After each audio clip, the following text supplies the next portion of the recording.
یہ طے شدہ ہے کہ اللہ تعالیٰ نے اس سال کے اندر شب برات میں لیلۃ نصف شعبان میں ملائکہ کو یہ لکھ کے دے دیا سارا کچھ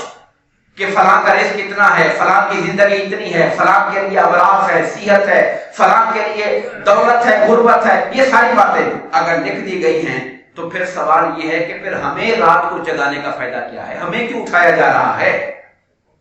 تو سوال یہ ہے، اللہ پاک فرماتا ہے تم میرا لکھنا بھی دیکھ رہے ہو کہ میں نے دے دیا ہے، مگر میرا قرآن پڑھو، میں نے یہ بھی لکھا ہوا ہے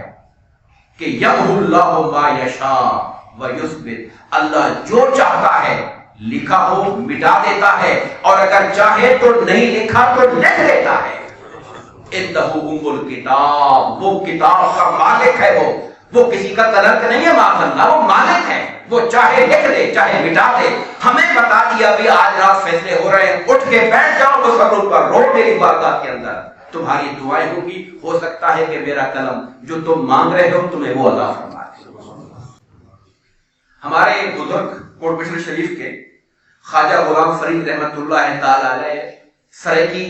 علاقوں کے بہت بڑا ان کا نام ہے،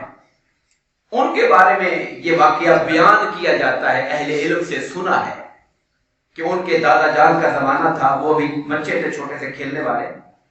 تو ان کا کوئی دادا جان کا کوئی مرید تھا جو بے اولاد تھا، اولاد نہیں تھی اس کی، تو وہ ان کے پاس گیا کہ حضرت دعا فرمائے اللہ تعالیٰ مجھے اولاد دے۔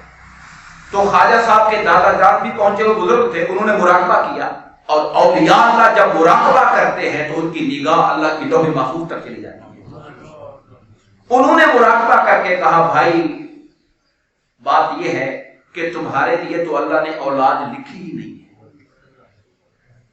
تمہارے لیے اللہ نے اولاد لکھی ہی نہیں ہے، یعنی انہوں نے پڑھ کے دیکھا کیا لکھی نہیں ہے۔ وہ بیچارہ بڑا مایوس ہو کے روتا ہوا باہر نکلا، تو غلام فرید رحمت اللہ تعالی علیہ بچپن میں چھوٹے بچے کھیل رہے تھے، روتا ہوا گزرتا دیکھا تو پوچھا کیا معاملہ ہے؟ تو انہوں نے کہا ایسے میں اولاد کی وجہ سے پریشان تھا،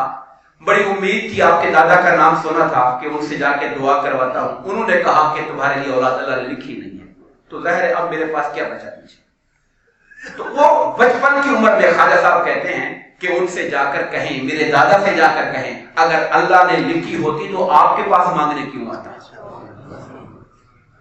اگر اللہ نے لکھ دی ہوتی وہ تو پھر مل جانی تھی، اللہ نے نہیں لکھی تھی اسی لیے آیا تاکہ آپ ہاتھ اٹھائیں دعا کریں اللہ لکھ دے۔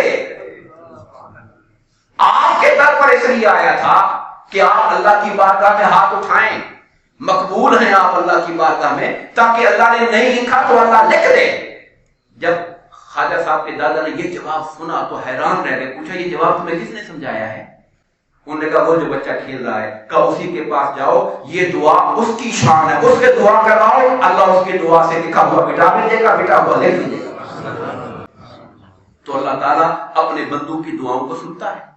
حدیث پاک کے اندر آتا ہے لا یرد القضاء الا بالدعاء، وہ جو قضاء و تقدیر ہے وہ نہیں رد کی جاتی مگر دعا سے، اللہ دعا سے تقدیروں کو بھی بدل دیا جاتا ہے۔ تو اس رات ہمیں اس لیے جگایا جا رہا ہے کہ اٹھیں خدا کی بارگاہ میں آوازاری کریں، اس سے التجا کریں، دعائیں کریں، تاکہ آپ کے مقدر میں جو فیصلے ہیں وہ اچھے فیصلے اور خیر کے ہوں۔ اگر کوئی معاملہ اللہ تبارک و تعالی نے کچھ اور چاہا ہے تو تم گڑگڑاؤ خدا کی بارگاہ کے اندر، تاکہ اللہ تعالیٰ تمہاری اس دعا کی برکت سے فیصلہ تمہارے حق میں فرما دے۔ تو اس رات کو بندوں کو اس لیے اٹھایا جا رہا ہے۔